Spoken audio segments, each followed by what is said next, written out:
Pues muchísimas gracias a la Universidad de Guadalajara, en particular a David Gómez, por esta oportunidad. Les quiero ofrecer una disculpa por no poder estar presencialmente, pero creo que es fundamental este foro, esta mesa, para la defensa del INE y de nuestra democracia, que no es un asunto ni formal, ni mucho menos trivial, sino que es una cuestión clave, porque hemos construido instituciones democráticas, no solo en el ámbito electoral, sino en muchos organismos constitucionales autónomos, y creo que es un momento para realmente lanzarnos a su defensa de manera muy activa. A juzgar por las propuestas de reforma electoral que han presentado primero el presidente de la República y los principales partidos de oposición, el PAN y el PRI, parecería indicar que se requieren no solamente modificaciones a ciertos procesos concretos en materia de elecciones, sino cambios profundos a nuestro régimen de representación y a nuestro sistema electoral. Esto significaría que con las normas que tenemos está comprometida la integridad de la elección de 2024, que, como sabemos, será la más grande de la historia por la cantidad de cargos que se someterán a relevo. No parece ser el caso, sobre todo si atendemos a que desde la última reforma electoral de 2014 hemos tenido comicios libres, justos y competidos, con comparativamente buenos niveles de participación, como las elecciones intermedias del año pasado, que han dado lugar a alternancias pacíficas y sucesivas en los niveles federal, estatal y municipal. Además, el INE cuenta con buenos niveles de confianza entre los ciudadanos, así lo señaló la encuesta de cultura cívica de 2020 levantada por el INEGI, que colocó al árbitro electoral nacional en la mejor posición de credibilidad ciudadana respecto de todas las instituciones civiles del país. Dicho de otra forma, no hay datos duros que muestren que con el marco legal actual no se puedan dar garantías de equidad y de competencia para todos los actores políticos en el 2024 para que los jugadores acepten sus resultados pacíficamente. La experiencia muestra que siempre hay márgenes para mejorar normas y procedimientos. La gran pregunta es si este es el mejor momento para emprender una reforma electoral de gran calado como es la propuesta presidencial, si en el contexto de la extremada polarización que existe es posible que se arme un gran acuerdo que es indispensable entre las fuerzas políticas, y si hay tiempo para entrenar a las nuevas autoridades, tanto administrativas como jurisdiccionales, en nuevas reglas de operación y de vigilancia de las elecciones para dar garantías a todos. Esta disputa por la paternidad de una reforma electoral sustantiva no es producto de una demanda social, tampoco de una reflexión y un debate serios entre los actores políticos y la ciudadanía. Tampoco es producto de un diagnóstico preciso sobre lo que es necesario corregir en nuestro sistema electoral. Es más bien consecuencia de que en los últimos años la fijación de nuestra agenda pública ha estado centrada en el discurso presidencial, ha estado concentrada, y desde ahí surgió la idea de emprender una reforma electoral con pretensiones refundadoras. El enojo de López Obrador con el INE, que ha defendido su autonomía y se ha negado a sujetarse a los deseos políticos del presidente, ha llevado al primer mandatario no solamente a desautorizar recurrentemente a su órgano de dirección y en particular a dos de sus integrantes, sino a plantear una reforma electoral como fórmula revanchista. Su intención es despojar de autonomía a las autoridades, achicar los márgenes de representación de la pluralidad en todos los niveles de gobierno,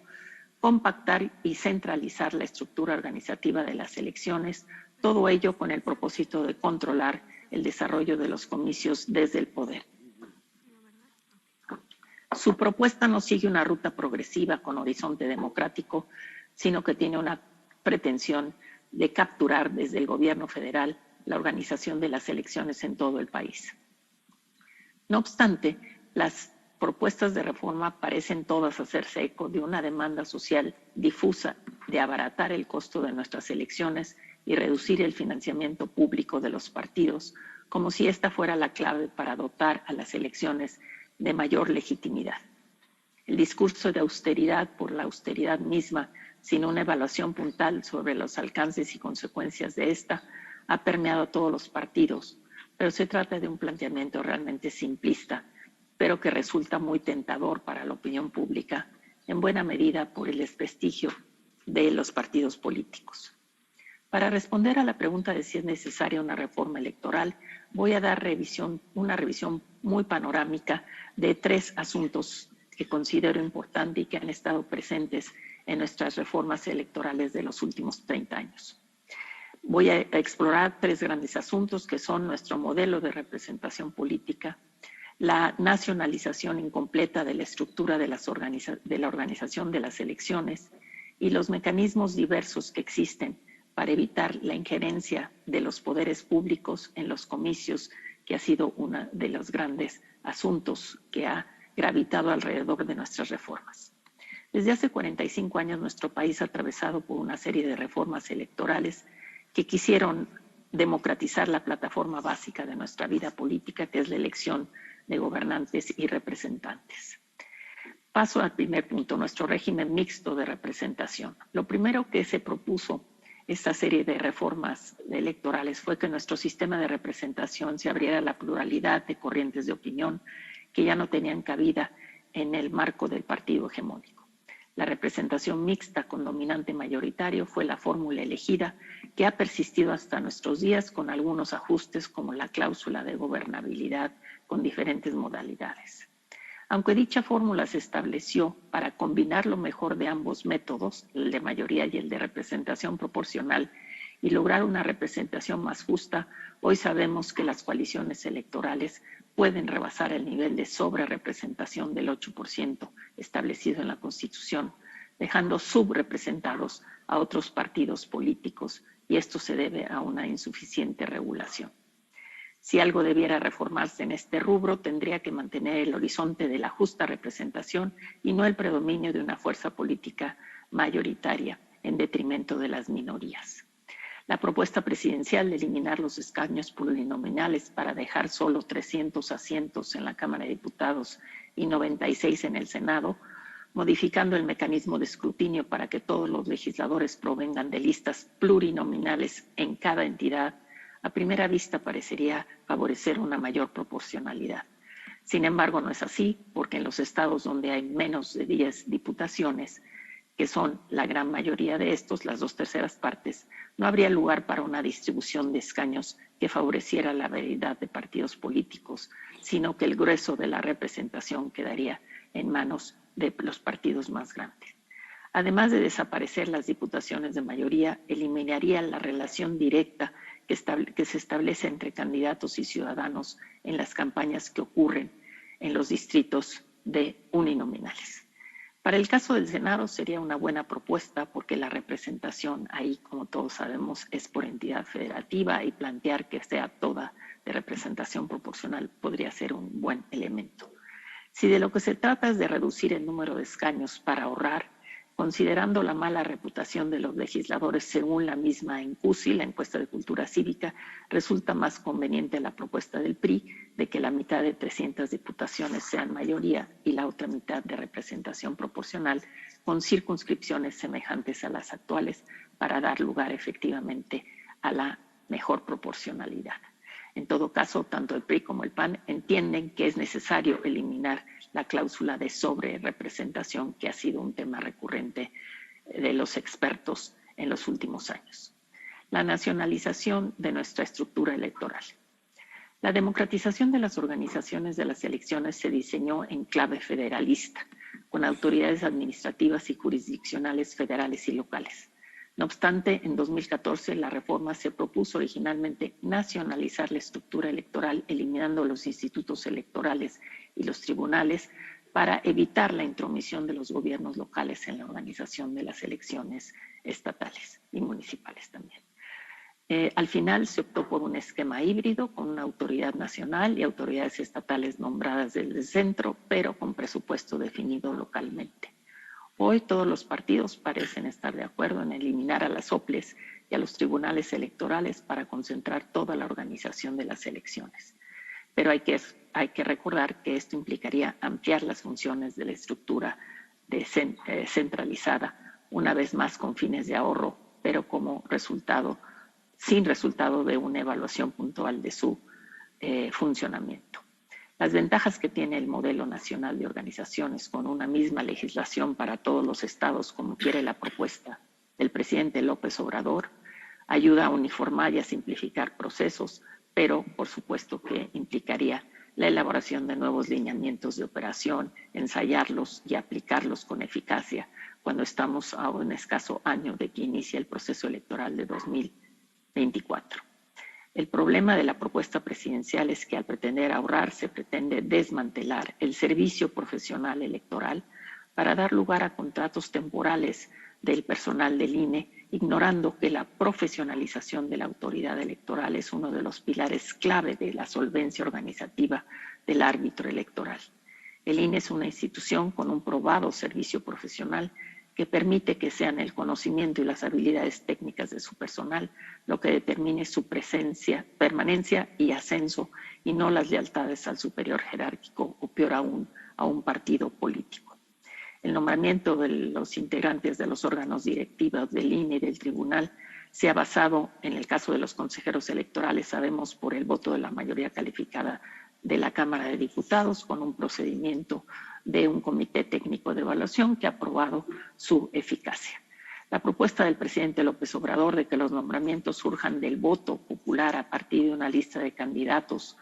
que sea propuesta por los tres poderes de la Unión, es decir, combina la injerencia de los poderes con la politización y partidización de la integración de los órganos de dirección, lo cual significa que se someterán a una elección donde saldrá el que logre más apoyos y no quien tenga mejores conocimientos y suscite mayores niveles de confianza entre los actores políticos. Es una propuesta que nos hace retroceder más de 30 años, cuando la autoridad electoral estaba al servicio del gobierno y su partido, pero hoy con la pretensión de darle legitimidad por la vía del voto ciudadano. El voto popular está reñido con la autonomía, justamente porque vincula a quien quiere ser árbitro electoral propuesto por los poderes a la organización política que lo respalde para obtener el triunfo y la popularidad en una elección. Los consejeros no son cargos de representación popular, sino parte de un órgano de Estado encargado de una función técnica y completa. Voy al último punto para evitar la injerencia de los poderes públicos en las elecciones. Uno de los asuntos que ha merecido mayor atención de parte de las más recientes reformas electorales ha sido el de evitar la injerencia de los poderes públicos en las elecciones, además de fortalecer la autonomía de las autoridades electorales. En la reforma de 2007, recordemos que se eliminó el acceso de medios de comunicación por parte de los partidos y particulares para fortalecer las condiciones de equidad, pero también para evitar la intervención de los poderes públicos en la campaña. A pesar de lo controvertido que fue esa medida, ha permitido que las fuerzas políticas tengan espacios equitativos en los medios de comunicación y ello ha mostrado su eficacia al permitir tantas alternancias en los tres niveles de gobierno. El fortalecimiento de las capacidades de fiscalización del INE sobre los recursos de los partidos llevó a que en 2014 se dejara dicho ejercicio en manos de la autoridad nacional, y ello ha permitido identificar que el dinero no reportado por los partidos políticos en sus informes proviene dominantemente de fuentes oficiales, es decir, de los gobiernos. Una fiscalización más robusta ha permitido limitar la intervención de dichos poderes en las campañas políticas. Con el mismo propósito de preservar la equidad y limitar la injerencia de los poderes en los comicios, se reglamentó la prohibición de funcionarios públicos de hacer difusión de sus logros de gobierno en campañas electorales. Aunque el procedimiento sancionador no evita que se viole la norma, las medidas cautelares de la autoridad solían ser eficaces para frenar dicha intervención. Recientemente sabemos todos que en ocasión del proceso de revocación de mandato fuimos testigos de que ni las medidas preventivas dictadas por la autoridad ni la sanción mediática y social son suficientes para inhibir la injerencia de los funcionarios públicos del partido gobernante. El mismo jueves pasado, el tribunal dictó una sentencia, el Tribunal Electoral, para sancionar a los funcionarios de Morena que pasaron por encima de la norma. Sin embargo, el problema con este desacato es que hace parecer al INE y al tribunal como órganos irrelevantes porque no pueden sancionar a los miembros del gabinete, ya que su superior jerárquico es el presidente, quien encabeza la violación a la ley electoral por esta vía. No habíamos visto un desacato de esta magnitud a la autoridad electoral. Esto llevó incluso a la mayoría de Morena y a sus aliados a dictar un decreto de interpretación de la ley para participar en las campañas de revocación, en la campaña de revocación de mandato. Esta nueva manifestación de desprecio por la legalidad no se resuelve con reformas electorales. Tiene que ver con las malas prácticas de actores políticos que parecen no recibir sanción social alguna por atropellar la norma y las resoluciones de la autoridad electoral. Este problema también tiene que ver con que tenemos una legislación electoral compleja y abigarrada, con una cantidad enorme de candados, a tal punto que ha requerido de un voluminoso reglamento de elecciones para detallar cada proceso establecido. La sobreregulación es producto de un entramado de desconfianzas que derivaron del control casi absoluto que tuvo el partido hegemónico sobre los procesos electorales y ha sido una invitación a violentar la ley y a desafiar a la autoridad de los árbitros electorales. El caso de la cancelación de la candidatura de Salgado Macedonio al gobierno de Guerrero fue un ejemplo nítido de cómo estos candados se han puesto en la legislación para tener una fiscalización eficaz de los recursos de los partidos, y las reacciones de los actores políticos a la aplicación de esta norma han establecido que ahora estos mismos actores que aprobaron la norma consideran que es exagerada. Para concluir, quiero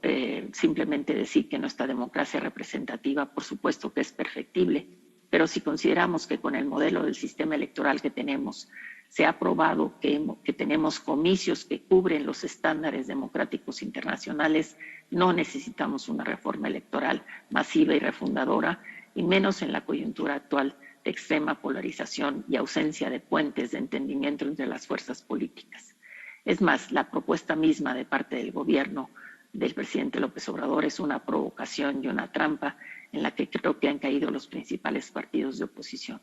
Lo que requerimos es que los actores políticos, empezando por Morena, acaten las normas que ellos mismos aprobaron para que las elecciones sirvan para lo que están hechas, para que exista certeza plena sobre las reglas del juego y que la única incertidumbre sea el resultado de la elección que determinen los ciudadanos. Para ello requerimos de una autoridad electoral autónoma, sin correas de transmisión con los partidos políticos y sin sujeción alguna a los poderes públicos. Ya contamos con dicha autoridad gracias a los importantes esfuerzos y acuerdos entre los diferentes actores políticos durante los últimos 40 años. Muchas gracias. Buenos días.